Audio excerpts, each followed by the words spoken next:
Do you want to see something scary? This is the first model I ever touched with my hands. And this is the 2.0 that I just finished about a week ago. So what did I learn to get a result like this instead of a result like this? Let's get into it.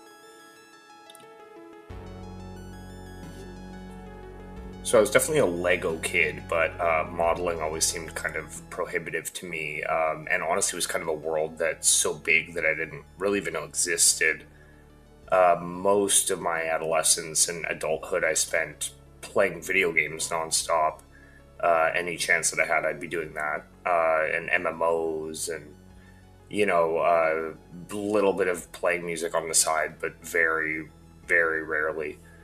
And then I saw an Adam Savage video because I like Mythbusters, and he was building the perfect Great Unleashed Gundam. And I was like, wow, I got to get one of these kits and try it out.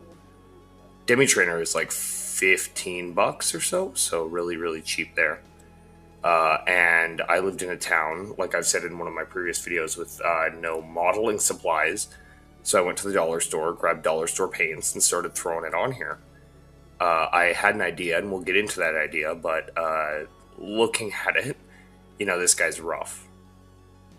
And that's being very nice about it.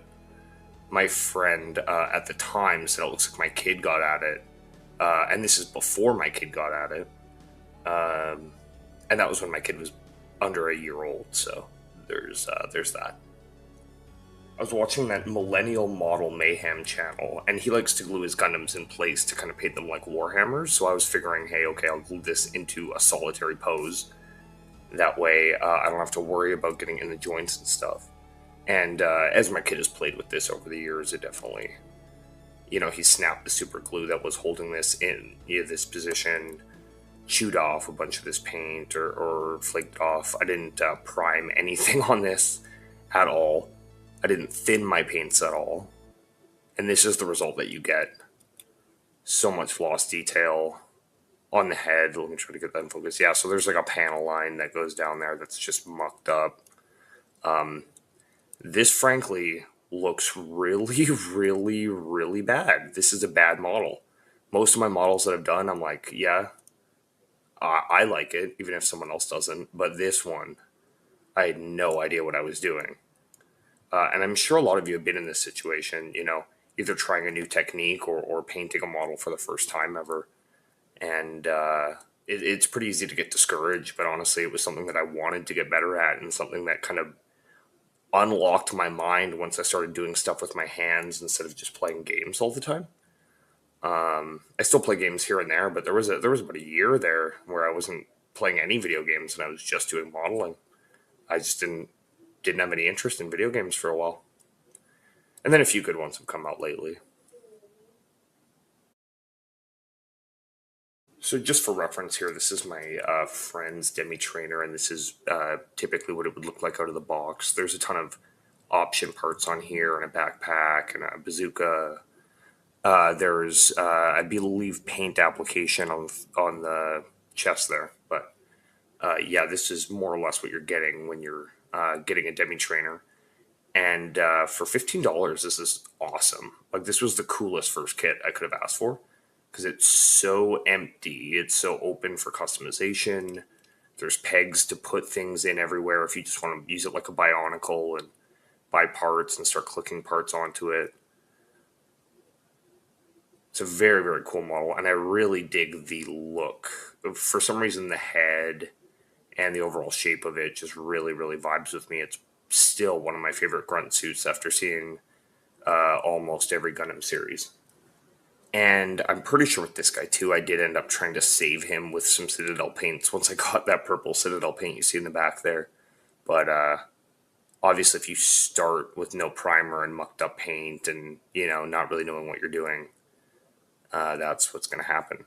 I did try to really go for it here by putting these, like, warning stripes.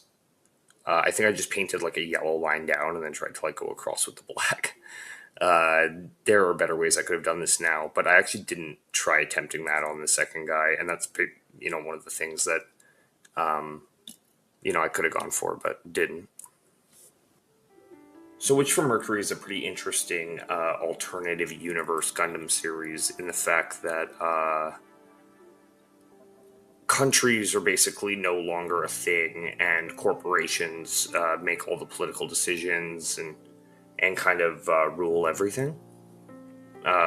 So when I was thinking about making my own custom Gundam or custom suit, Demi-Trainer was obviously my first model, and the one that would have become my Demi-Witch is what I called this guy. And so the idea with Demi-Witch here is that since it's a world ruled by corporations, when you reach a certain threshold of personal debt, financial debt, you're basically thrown into the mines. You become a debt slave. And this is not from the show. These are my ideas. And essentially, this is like a mining / security unit, riot police, those sorts of things.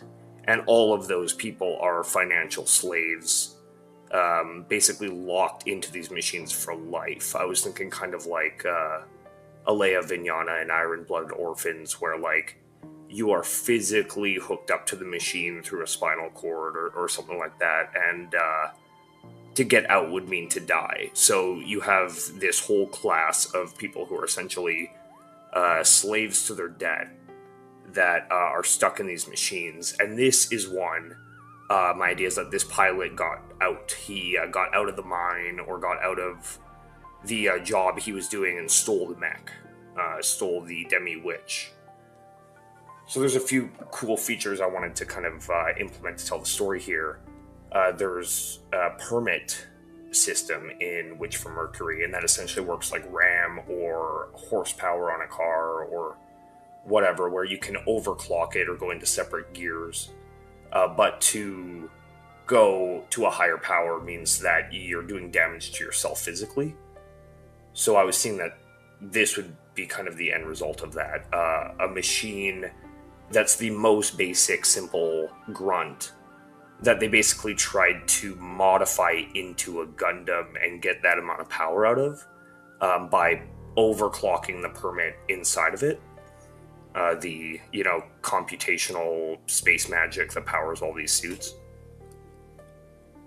So it needed somewhere to output all that extra energy, so I figured that there's a beam V-fin, and this is just extra energy that's being, like, filtered or siphoned out because there's too much for the suit to store. And this is kind of the idea here, too, although this looks a little bit toyish, but I kind of like it with the green. And then this here, this was originally a shield, and I did the warning stripes here, and I feel they actually worked out okay. I kind of scuffed up over where they didn't work out. But, yeah, this shield here is actually like basically a big magnet or like a big stopping force for the beam energy, or else it would just dissipate and go out behind the unit. So this kind of locks it into place and keeps the shape of the beam antenna, is the idea there. So I started off just doing lacquer orange. If you want to learn how to hand paint lacquer pretty well, I went over it in the Kapool video. But this is a very smooth layer of orange on here, and then I was able to weather over this. This is just that Citadel Tyrannid purple. Very basic. This is a color that you'll see at any game store. And then decaled all over, black washed, chipped, and brown washed, and then final chipped, and almost the exact same process as the Kapool. So if you really want an in-depth breakdown of the weathering processes that I like to use, check out that Kapool video, because there's a lot of good stuff in there.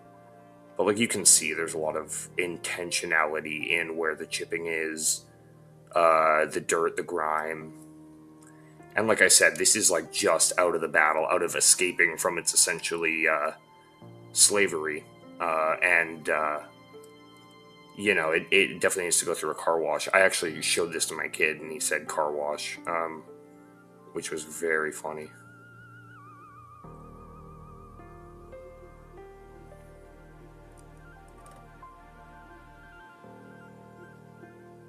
So yeah, it's really fun to go back to a model that you've done before and just try to, use your technique that you've learned since then. And mostly, for me, that would be proper paint thinning,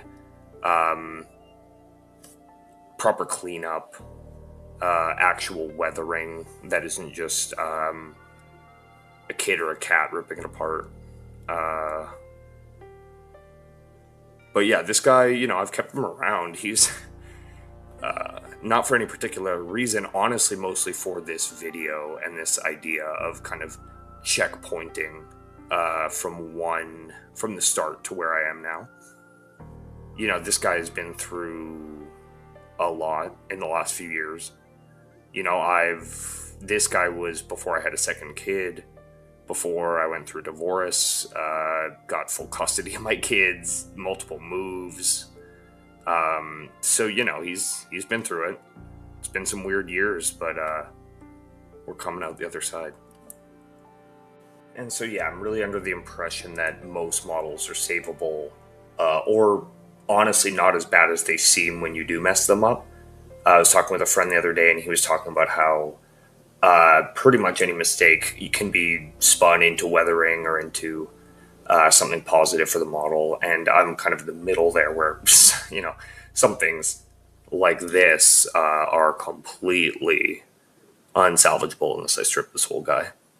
And even then, I fogged up this lens somehow. There's no detail on here seen behind it or anything. When you start out, it's really easy to see people who've been doing it for years or even decades and be like, well, I'll follow their result. I'll get their products and I'll get the result. And no, really you have to do research, understand your materials, see the way different people do things and why they do them, importantly, and then find something that works for you. Because I do things that people say you shouldn't do. I don't do things that people say are a must on models, etc., right? And I'm not the word of God, but these are things that I do, and I feel like I'm starting to get a result that I'm really happy with, and that could probably, impress a few people.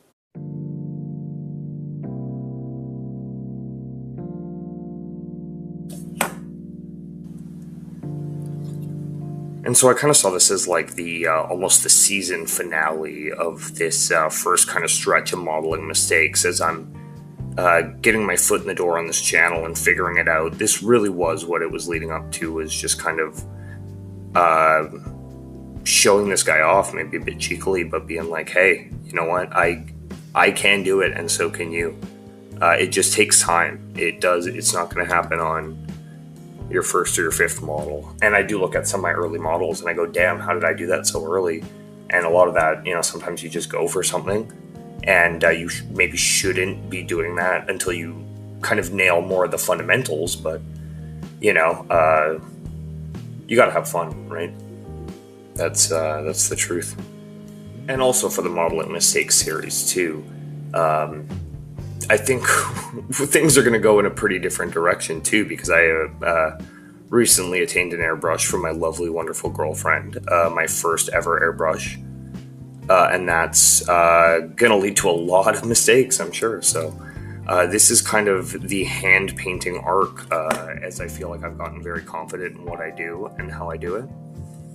And why I do it, most importantly is the why. Why are you doing something to a model?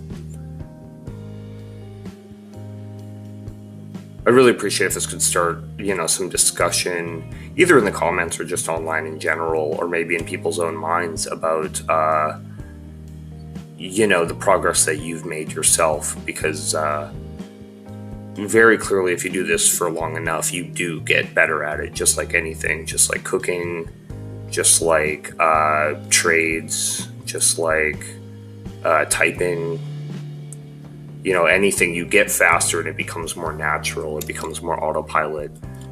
Making and editing videos, things like this, an insurmountable task at first, and then I kind of push myself through a big video, and now I can kind of just go from there and work out kinks.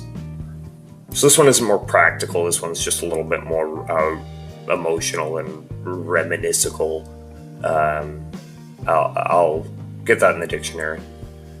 And yeah, I just hope that you all enjoy. Holiday season is coming up, so that's going to be really fun. But yeah, everybody enjoy your Halloween. And yeah, I feel really, really bad for this guy. I like all my other models mostly, and this guy, yeah, if anyone has a good idea of how to like completely destroy this guy, or maybe use him for good, but I'd put a firecracker up his ass and blow him up. Anyways, thanks a lot for watching, guys. Take care and have a good day.